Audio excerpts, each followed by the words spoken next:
Now today's our guest is doctor Vaibhav Mehta. आपको as a scientist बन के लाइक कैसा फील हो रहा है? 2009 की बात है। मुझे रिसर्च में जाना है जिसे अच्छे से अच्छे पेपर्स में दुनिया को दे सकूं।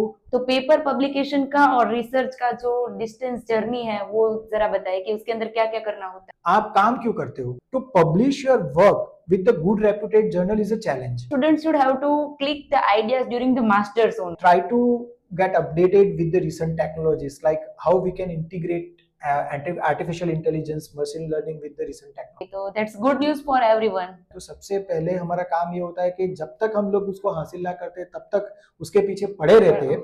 Hello everyone, welcome to my podcast. And first of all, thank you so much for your great support to this channel. And for getting more information, first subscribe the channel, like, share and comment. Now, today's our guest is Dr. Vaibhav Mehta, a scientist in a nanotechnology, and he completed his PhD from chemistry department in the SVNIT Institute in the Surat, Gujarat.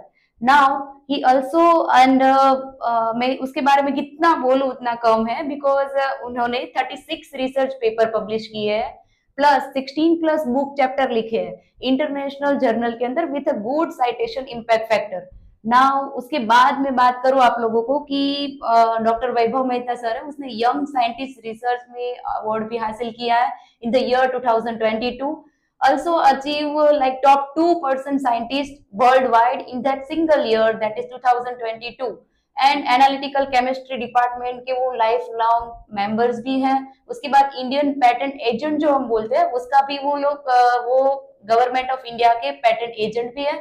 और अभी का जो recent में as a scientist के बारे में आप लोगों को बात करूं तो उसका रिसेंट अभी वर्क चल रहा है, वो है ऑप्टिकल नैनो प्रोब के अंदर to detect the metal ion biomedicine के अंदर, जिसके अंदर नैनो टेक्नोलॉजी का बहुत ही रोल है, बायोपेस्टिसाइड्स, नैनो प्रोब्स, ये सारी चीजों के अंदर अभी रिसेंटली उसका वर्क चल रहा है। और उन्होंने ग्रेट अचीवमेंट की बात करें कि यंग साइंटिस्ट का अवार्ड तो मिला ही है, उसके अलावा उन्होंने 15 plus national international conference attend किए है, सेमिनार्स अटेंड किए है, सिंपोजियम भी अटेंड किए है। सो आज हम लोग ऐसे साइंटिस्ट से मिलने जा रहे हैं, doctor Vaibhav Mehta. Welcome you sir, नमस्ते। नमस्कार नमस्कार। आपको एज अ साइंटिस्ट बन के लाइक कैसा फील हो रहा है? साइंटिस्ट बनने का पहले से ऐसा सपना तो नहीं था, लेकिन सबसे पहले मैंने बीएससी कंप्लीट किया केमिस्ट्री में। उसके बाद मैंने सोचा कि कुछ नया किया जाए, तो उस टाइम 2009 की बात है। उस टाइम पे बायो टेक्नोलॉजी और नैनो टेक्नोलॉजी ये जो दो सब्जेक्ट है बहुत डिमांडिंग थे, क्योंकि उसकी वजह से ही जो टेक्नोलॉजी ट्रांसफॉर्मेशन की हम लोग बात करते थे, तो यही जो ये जो दो फील्ड है उसकी वजह से टेक्नोलॉजी ट्रांसफॉर्मेशन पॉसिबल हो सकता था। So at that time I choose to go with the nanotechnology. So I did my MSc in nanoscience and nanotechnology from Sardar Patel University. Yes. And I was the gold medalist at that. Great. And after that, when during the MSc मुझे लगा कि research एक आपको society के पास लेके जाता है, क्योंकि काफी सारी ऐसी समस्या है सोसाइटी की जो आप बीइंग एम्प्लॉय सॉल्व नहीं कर सकते।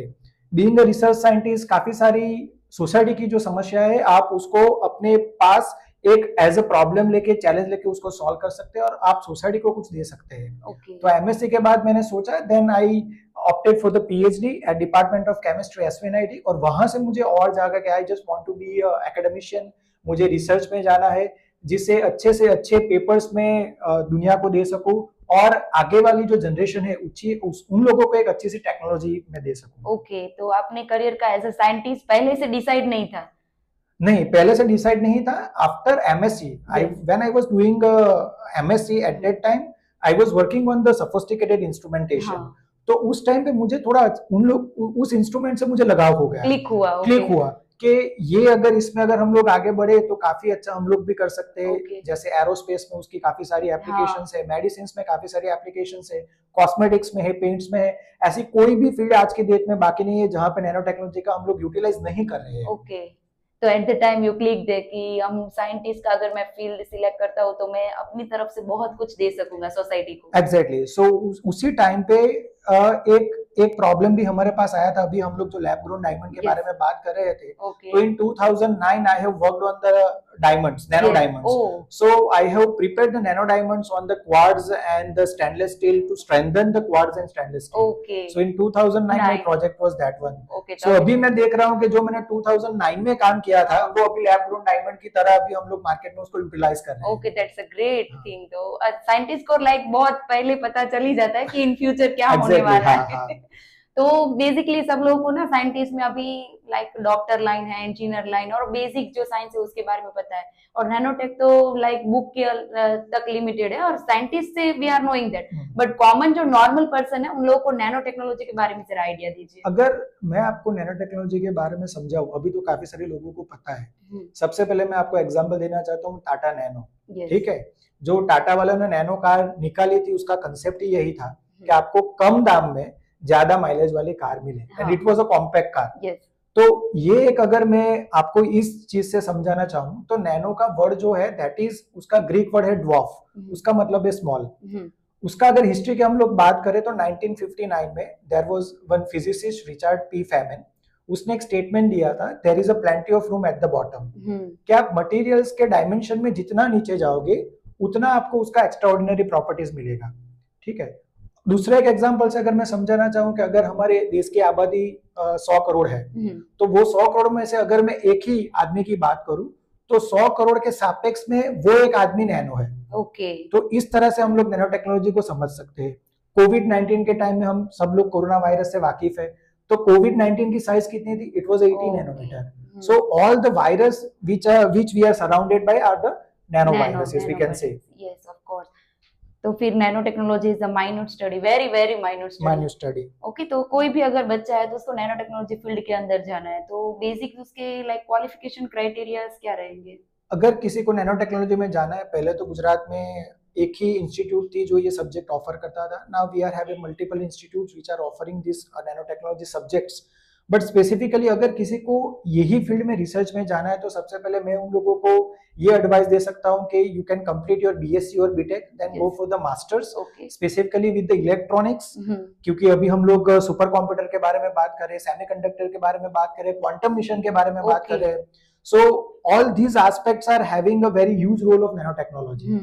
तो आप मास्टर्स करने के बाद you just go for the PhD and go for the post doc, then you can choose that whether you want to become a scientist, researcher और एकेडमिशियन. ओके. तो at that time students can decide कि student can decide okay कि किस path के अंदर जाना है. उसके बाद अगर मैं कोई भी रिसर्च कर रही हूँ लाइक पीएचडी के अंदर मैंने रिसर्च किया है तो बच्चे अब ऑलमोस्ट बोलते हैं कि मुझे पेपर पब्लिश करना है, पेपर पब्लिश करना है. तो पेपर पब्लिकेशन का और रिसर्च का जो डिस्टेंस जर्नी है वो जरा बताइए कि उसके अंदर क्या क्या करना होता है. ये बहुत एक अच्छा क्वेश्चन है. जनरली जो भी बच्चा पीएचडी कर रहा है, जो भी स्टूडेंट पीएचडी कर रहा है, उसके लिए पेपर पब्लिश करना बहुत ही इंपॉर्टेंट है. हालांकि अभी यूजीसी ने वो रूल्स निकाल दिया है as per 2023 that papers are not mandatory.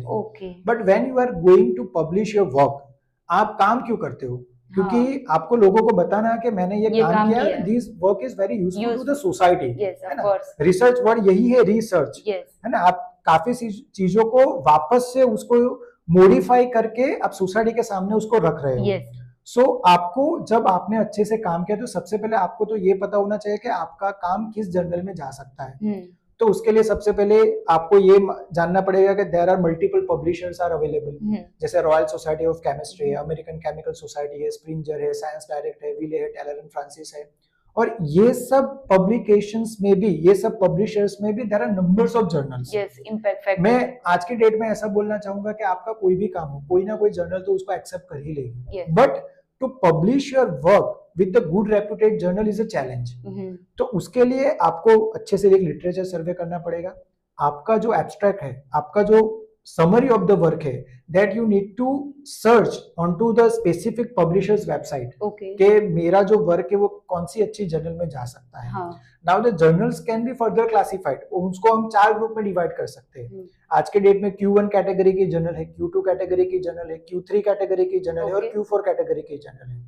अगर हम लोग Q1 कैटेगरी की जर्नल के बारे में बात करें, so these are the top 25% journals जिसका इंपैक्ट फैक्टर बहुत ज्यादा होता है. अभी इंपैक्ट फैक्टर कैसे बढ़ेगा? अगर आपने वो जर्नल में पेपर पब्लिश किया है और अगर कोई और स्टूडेंट या और कोई साइंटिस्ट या कोई भी पर्सन उसको रिफर करता है, उसको साइट करता है, तो ऑटोमेटिकली वो जर्नल का इम्पैक्ट फैक्टर बढ़ता है। ओके। तो Q1 जर्नल में आपके टॉप 25% जर्नल आ जाते हैं। हाँ। तो मैं स्टूडेंट्स को ये एडवाइस करूंगा कि जब भी आप पेपर पब्लिश करें, try to publish your work into the Q1 category journal. Okay. दूसरी आपकी आती है Q2 कैटेगरी जर्नल, उसमें आपका आ गया 25 to 50% ऑफ जर्नल्स। उसके बाद Q3 कैटेगरी जर्नल्स में आपका जो 50 to 75% है वो आ गया, और Q4 कैटेगरी जर्नल में आपका जो बिलो 25% है, जो जर्नल नई नई स्टार्ट हुई है, हाँ। वो Q4 कैटेगरी में आती है, बट Okay. उसका साइड स्कोर अच्छा हो सकता है। So before publishing your work you should have a thoroughly knowledge about the journal, Journals, in okay. which journal you are going to publish, Yes. and what is the side score of that journal, Okay. that the student need to understand. Yes, they should know कि हमारा जो work है वो ऐसे ही like पस्ती की तरह कोई भी लैब में पड़ा नहीं रहना पढ़ा चाहिए, ना रहे, पब्लिश करना जरूरी है। पब्लिश करना बहुत इसलिए जरूरी कोई है। भी काम कर रहा है रिसर्च तो इतना वो कैपेसिटी रखे कि वो पब्लिश तो करे, पब्लिश कर एटलीस्ट Okay. उसको पब्लिकेशन के रूप में। अगर आपका कोई अच्छा सा प्रोडक्ट है, प्रोसेस है, जैसे आपने बोला I am also Indian patent agent, तो अगर आपके पास अच्छा सा प्रोडक्ट है, प्रोसेस है, then go for the patent, क्योंकि government of India is emphasising on the intellectual property nowadays. Okay. कि आप अपना जो काम है, अगर if it is a good work, then go for the patent. अगर Okay. आपका अच्छा प्रोडक्ट निकल रहा है आपके काम से, हाँ. अच्छा प्रोसेस आपका है, तो उसको पेटेंट करवाइए, Okay. और आप उसमें से अच्छे पैसे भी कमा सकते हो। अगर तो कोई कंपनी आपका प्रोडक्ट लेने के लिए तैयार है, कोई कंपनी आपकी प्रोसेस लेने के लिए तैयार है, तो आप उसमें से अच्छे से पैसे कमा सकते हो। Okay. So that is also a good option. तो रिसर्च का क्राइटेरिया, अगर आपने अभी बोला ऐसे कि सब लोग बोलते हैं कि रिसर्च में जस्ट टाइम वेस्ट होता है और जो हिस्ट्री मिलती है वो सब काम आती है साइंस में, बट काफी सारे बच्चे बोलते हैं कि इसमें इनकम बहुत लो है, तो इज दैट ट्रू और नॉट? अभी हमारी जो गवर्नमेंट है उस पर अच्छे से काम कर रही है। ऐसा नहीं है कि इसमें इनकम बहुत कम है। जैसे मैंने आपको बोला कि if you are developing a good process और प्रोडक्ट, अगर आप उसको पेटेंट करवाओगे तो काफी सारी कंपनियां मार्केट में अवेलेबल है। अभी तो स्टार्टअप का जमाना है। yes. हर एक बंदे को अपना खुद का स्टार्टअप स्टार्ट करना है। तो इफ यू हैव अ इनोवेटिव आइडिया, अगर आपके पास अच्छे सा प्रोडक्ट है, प्रोसेस है, then go for the startup. उसमें आप अच्छे से पैसे कमा सकते हो। And being a researcher, there are multiple fellowships are available for the researchers as well from the government, है ना। जैसे DBT, department of bio technology, department of science and technology, even in our Gujarat we are having Gujarat council of science and technology, Gujarat bio technology. So there are multiple agencies which are providing you a good amount of fellowship for the researchers. So I can say there is a little bit of challenge for the researcher to survive. Yes, लेकिन इतना भी नहीं है कि आप उसमें काम ना कर पाओ. Okay, तो अभी ऐसा है कि सपोर्ट कर रही है गवर्नमेंट, बहुत अच्छे से सपोर्ट कर रही है. ओके, तो कोई गर्ल या बॉय किसको भी जाना है तो वो चूज कर सकते हैं, जा सकते हैं. और हर एज अ बायोटेक्नोलॉजिस्ट मैं भी सोचती रहती हूँ कि गर्ल और बॉयज, उसके कंपैरिजन में girls faces many problem in research compare to boys, तो वो सच है या नहीं? बेसिकली जब भी आप रिसर्च कर रहे हो ना, तो मैं जब पीएचडी कर रहा था तो मुझे एक वर्ड पता है कि you need to have a patience, है ना. आपको रिसर्च में क्या है, रिसर्च अच्छा भी हो सकता है, बुरा भी हो सकता है. Ultimately results are results. अगर आपका रिसर्च में रिजल्ट्स अच्छा ना है तो आप लोगों को बोल सकते हैं कि आप ये डायरेक्शन में ना जाएं, हाँ, है ना. तो वो भी आपका एक रिसर्च है. yes. ऐसा ही नहीं कि हर बार आपको रिसर्च में पॉजिटिव रिजल्ट्स ही मिलते हैं. तो बेसिकली ऐसा नहीं है कि जो लड़कियां होती हैं उनको ज्यादा चैलेंजेस फेस करने पड़ते हैं, लेकिन basically they need to establish their own family, so that's why they are not having that much of sufficient time to spend into the research. तो वो एक उन लोगों के लिए एक लिमिटेशंस मैं बोल सकता हूँ. अदरवाइज अगर आज की डेट में हम लोग देखें तो काफी सारी पोजीशंस ऐसी है जहां पे महिलाएं लीड कर रही है. Even in the government agency काफी सारी फंडिंग एजेंसी है जहां पे महिलाएं लीड रोल में आगे आके अपने जो साइंस एंड टेक्नोलॉजी के कल्चर को है उसको आगे लाने में बहुत ही प्रयास अच्छा कर रही है. ओके, तो अभी ऐसा नहीं है कि गर्ल्स को रिसर्च में नहीं जाना चाहिए. They can also be an researcher. They can, I can, मैं तो ये बोल रहा हूँ कि girls can be a good researcher. Yes, managing the all the situation. They can do a good research. Yes, because they can tackle a problem in very well manner.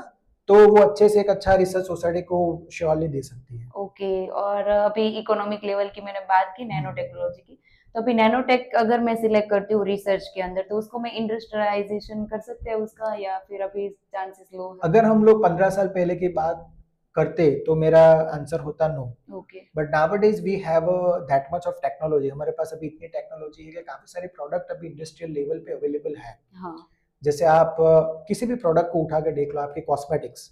So cosmetics में the people are utilising the zinc oxide nano particles, the people are utilising the carbon black, the people are utilising the gold nano particles.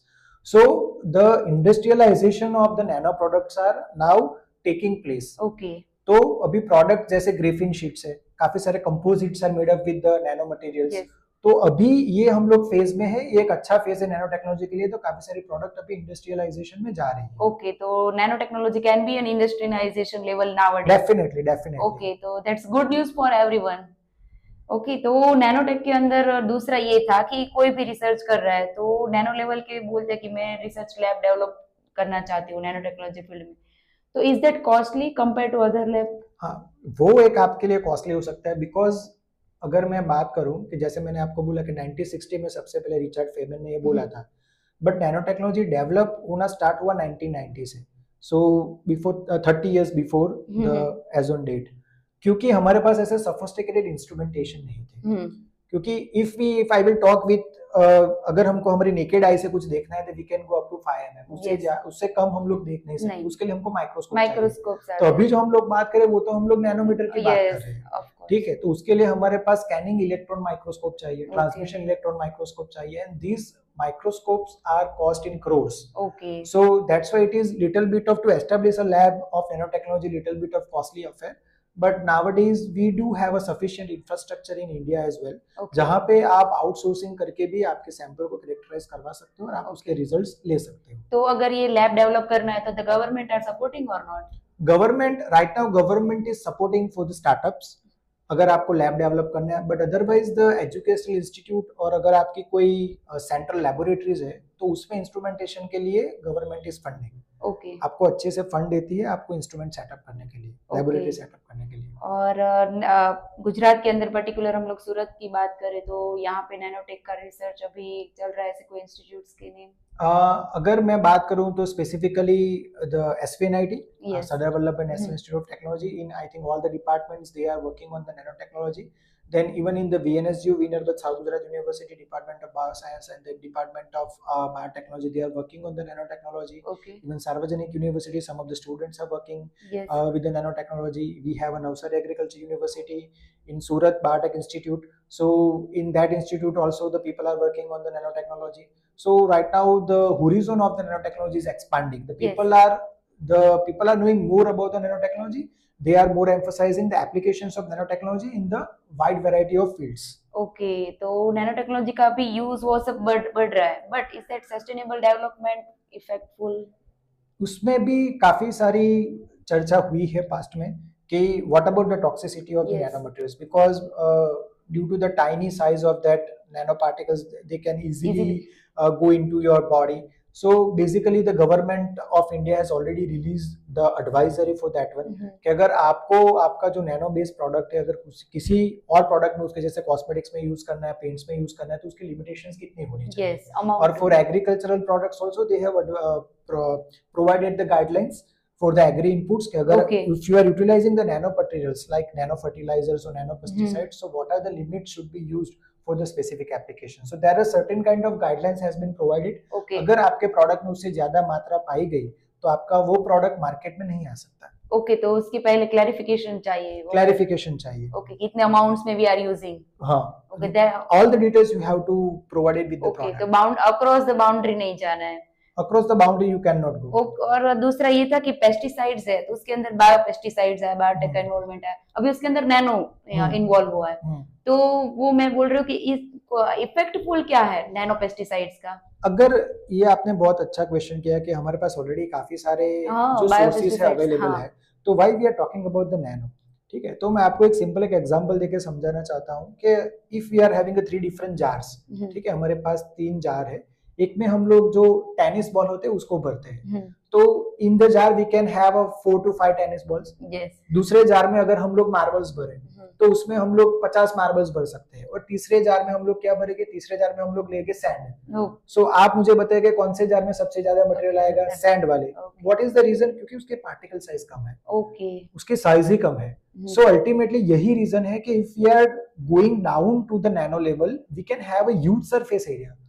और कोई भी material की property उसके surface से मानी जाती है। अगर किसी मटेरियल का सरफेस एरिया बहुत ज्यादा है then they are having excellent properties, और जैसे ही हम लोग मटेरियल के डायमेंशन में नैनो लेवल तक जाते हैं वहां पे उसकी सरफेस इतनी बढ़ जाती है कि we can have extraordinary properties of that material. Okay, so basically nano pesticide में क्या होता है, we are developing the nano materials and whatever the our main component, for example we are having atrazine pesticides, so we are loading that pesticide onto that nano material, okay, and that specific atrazine will get released। जब भी उसको release होना है वो slow release होता है, okay, तो हम उससे हमारा जो पेस्टिसाइड ज्यादा यूटिलाइज होता है उसको भी कम कर सकते हैं, जो कन्वेंशनल पेस्टिसाइड, और दूसरा जब भी वो क्रॉप को पेस्टिसाइड चाहिए उस टाइम हम उसको रिलीज करवा सकते हैं। ओके, तो इसकी वजह से कंपेयर टू वो पॉल्यूशन भी आपका कम होगा, सॉइल डिग्रेडेशन जो है, सॉइल का जो पॉल्यूशन है वो भी आप कम कर रहे हो, वाटर पॉल्यूशन भी कम कर रहे हो, एयर पॉल्यूशन भी कम कर रहे हो, बिकॉज द जो भी अमाउंट यूज होता है नैनो पेस्टिसाइड में वो बहुत ही कम होगा। That is the reason. वो तो बहुत अच्छी बात है, बट तो नैनो पेस्टिसाइड यूज करना तो उसके पहले सॉइल टेस्टिंग जरूरी है। Soil testing, specifically when we are utilizing the pesticide, we are applying that pesticide for the specific pest। ठीक है, तो उसमें तो सॉइल टेस्टिंग की जरूरत नहीं है, लेकिन अगर आप नैनो फर्टिलाइजर यूज कर रहे हैं तो नैनो फर्टिलाइजर के लिए अगर आप पहले सॉइल टेस्टिंग कर लो तो वो थोड़ा बेटर रहता है। ओके, तो इसको रिप्लेस करने का इन फ्यूचर चांसेस ज्यादा लग रहा है? चांसेस है, even the government has release the nano urea and nano DAP. IFFCO ने जो रिलीज किया है तो the farmers are utilising that one. So right now it is on the trial period, so अभी रिसर्च लेवल पे ही हम लोग बोल सकते हैं। काफी सारे क्रॉप में हम लोग अच्छे से रिजल्ट अभी मिल रहे हैं। और अकॉर्डिंग टू यू कि नैनो जो फर्टिलाइजर है, नैनो फर्टिलाइजर और जो बायो फर्टिलाइजर ऑर्गेनिक फूड अभी चल रहा है, तो उसके कंपैरिजन में नैनो रिप्लेस कर सकता है उसको, या ये तो थोड़ा डिबेटेबल टॉपिक हो गया। बेसिकली नैनो फर्टिलाइजर का रोल क्या है कि जब भी हम लोग जो कन्वेंशनल यूरिया यूज करते हैं उसमें 40% जितना नाइट्रोजन अवेलेबल होता है, और उसमें कुछ 40-45 केजी की एक जो बैग आती है वो 40 to 45 केजी की आती है। नैनो यूरिया में क्या है, you are having only 500 ml of bottle, that bottle you can use into 20 litre of water। So ultimately in that case also you are getting a 4% of nitrogen। So the amount of nitrogen is less, but the number of nitrogen molecules are more, 80,000 more times than the regular urea। Because urea में क्या होता है, जो urea conventional urea fertiliser है, it is like a granules, है ना, वो दाने जैसा होता है। तो जैसे हम लोग उसको स्प्रे करते हैं या उसको डालते हैं वो दाना टूट जाता है और वहां पे वो स्प्रेड हो जाता है, उस हिसाब से क्रॉप को या सोइल को जो नाइट्रोजन मिलना चाहिए वो मिलता है। यहाँ पे क्या होता है कि आपका जो प्लांट का स्टोमेटा है, when you are doing a foliar spray, मतलब आप स्प्रे की मदद से जब नैनो यूरिया देते हो तो स्टोमेटा की मदद से आपका जो नाइट्रोजन कंटेंट है वो प्लांट के अंदर तक जाएगा, वो उसको ग्रोथ में हेल्प करेगा। That is the main reason that people are talking about. Okay, इसलिए नैनो का रोल उसमें बहुत ज्यादा है। ओके, और अभी चलो ये तो बायोटेक के बारे में और रिसर्च की बात करती, आप अपनी अभी जो साइंटिस्ट की लाइफ होती है ना, अभी सबको क्या होता है कि साइंटिस्ट लाइफ, कोई भी साइंटिस्ट है तो एक रूम में रहते हैं, खाते पीते, किसी के बात नहीं करते, ओनली रिसर्च। तो आप शेयर कीजिए कि एक्चुअल में ऐसा नहीं होता है, they are also be an human being. नहीं, ऐसा बिल्कुल नहीं है। We are also family person, तो रिसर्च के टाइम पे we are just focusing on the research, लेकिन जब फैमिली का टाइम होता है तब we are giving full time to the family.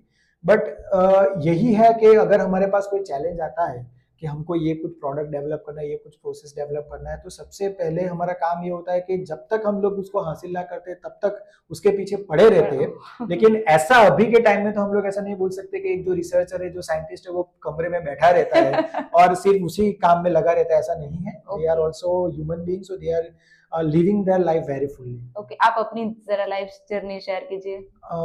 See, basically अगर मैं मेरी बात करूं तो जैसे मैंने बोला कि 2015 में I completed the PhD, then I am academician right now, and during this journey I felt very joyous। मैं ऐसा बोल सकता हूं कि काफी सारे ऐसे अच्छे काम मैंने किए हैं। Right now I am working on the development of optical probes, जैसे आपने बोला मैं पेस्टिसाइड के सेंसर्स डेवलप कर रहा हूँ, देन मेटलैंस के सेंसर्स मैंने ऑलरेडी डेवलप की है, then also I am developing a bio imaging agent. जैसे काफी सारे कैंसरस पेशेंट है, अगर उसमें डायग्नोसिस अगर हमको टाइम पे ना मिले तो उसकी ट्रीटमेंट में देरी हो जाती है, So I am developing a certain kind of products which can be used to diagnose the cancer at very early stage. तो ये सब चीजें अगर आगे जाके सोसाइटी को अच्छे काम में आएगी तो ऑफ कोर्स हम लोगों को भी अच्छा लगता है. But we are still more looking at the opportunity कि हम लोग फार्मर्स को कैसे अच्छे से उसको मतलब अग्री करवा सके कि you can utilise this technology is very helpful for the farmers as well. And there are certain more fields where we can also see the applications of the nanotechnology at very large scale. Okay, or nowadays the cancer patient amount increasing in the Gujarat particularly. तो उसका reason according to you क्या होना चाहिए? Like see, there are multiple reasons. See, lifestyle can be there. Then the certain kind of foods what we are consuming, so amount of pesticide present in that one. So there are multiple reasons can be there. Okay, like sunlight affects. Sunlight is also there. It is also one kind of factor we can say. Yes, तो basically अभी मेरे को यही सबको बोलना है कि sunlight का जो time duration है वो जरा बताइए कि कौन सा hazardous है कि उतने टाइम पे particularly अपनी skin को या body को नहीं, अभी तो see we all are having the smart watch. Okay, so if you are having the smart watch, automatically आपके watch में signal आ जाता है कि now the UV rays are very high. Okay. So try to avoid to go outside. हाँ. So basically at that time when your smartwatch is giving you the signal, avoid. Otherwise you can use the SPF 15, SPF 30 sunscreen lotion. So they are very strong lotions. Okay. You can apply on your skin and you can prevent yourself from the damage of the sun. तो आपकी अब तक की जो most memorable moment हर कोई की life में होती है, तो आपकी कौन सी है? मेरी सबसे अच्छी मेमोरेबल मोमेंट है जब मैंने 2015 में PhD कंप्लीट किया था. Okay. And I find myself very lucky to have a guide like I just want to say thank my guide is Dr. K. Suresh Kumar.